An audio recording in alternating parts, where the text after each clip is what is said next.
చింతలు తీర్చే దేవుడు చెంతనే ఉండే నాథుడు. క్రైస్తవులకు విశ్వాస జీవితంలో సాగుతున్న మనకు చింతలు అనేవి సహజం.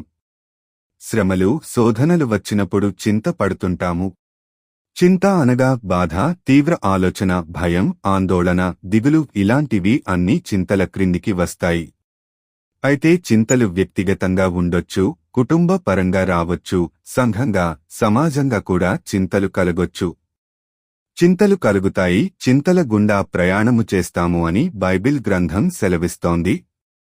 చింతలు కలిగినప్పుడు వాటిని ఎలా ఎదుర్కోవాలి? చింతలు కలిగినప్పుడు మన ఆలోచన, మన క్రియ ఏ రకంగా ఉండాలి? తీవ్రమైన చింత కలిగినప్పుడు మన ఏం చేయాలి, ఏం చేయకూడదు అనేది ఒకసారి తెలుసుకుందాం.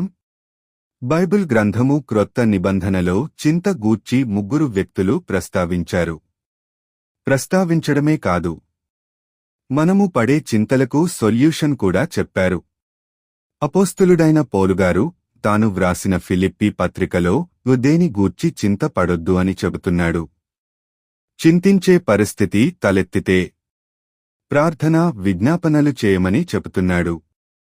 ఎప్పుడు అయితే మన చింతను తీర్చగల సమర్థుడు అయిన దేవునికి విజ్ఞాపన చేస్తామో సమస్త జ్ఞానమునకు మించిన దేవుని సమాధానము మన హృదయాల్లో వస్తుంది అని పౌలుగారు చెబుతున్నాడు.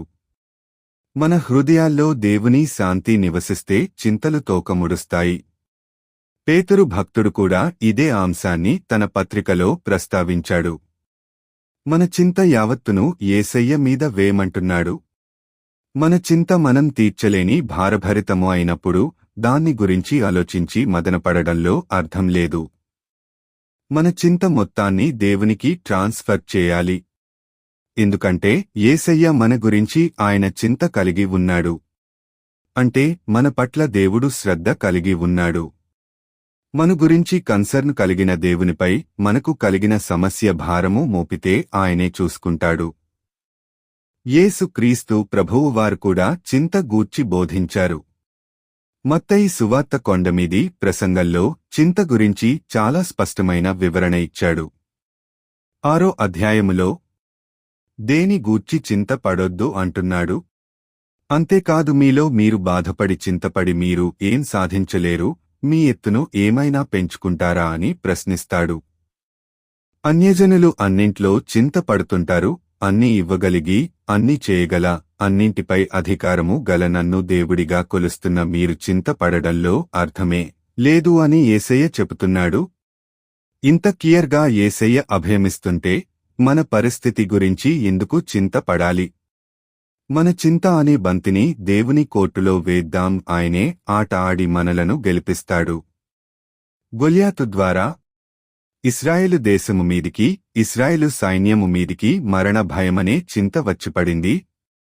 రాజు అయిన సౌలుతో సహా అందరూ ప్రాణభయంతో ఉన్నారు.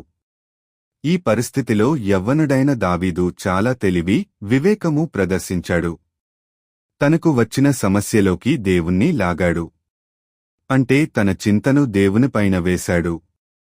జీవముగల దేవుని ముందు ఈ ఫిలిష్తీయుడు ఎంత అంటూ యుద్ధము యెహోవాదే అని దేవుణ్ణి మధ్యలో పెట్టాడు. యుద్ధము చేయకముందే దేవుని యొక్క శక్తిని పొగిడి ఆయన్ను ప్రసన్నం చేసుకున్నాడు. దీంతో దేవుడు దావీదు గొల్యాతుకు మధ్యలో నిలబడిపోయాడు. దేవుడు మనకు ముందు నిలబడితే ఎంతటివాడైనా, ఎంత చింత అయినా దూది పింజలా తేలిపోవాల్సిందే, ఓడిపోవాల్సిందే. అయితే ఈ పరిస్థితుల్లో దావీదు లాగా మనం ఆలోచన చేయాలి. మన చింతను ఆయన మీద వేసి ఆయన జోక్యం చేసుకునేలాగా మన క్రియలు ఉండాలి. అప్పుడే మన చింతలు తీరుస్తాడు. ఆయన మన చెంతనే ఉంటాడు. ఆయన మన చెంత, మన పక్షమున ఉంటే మనకు విరోధి ఎవడు?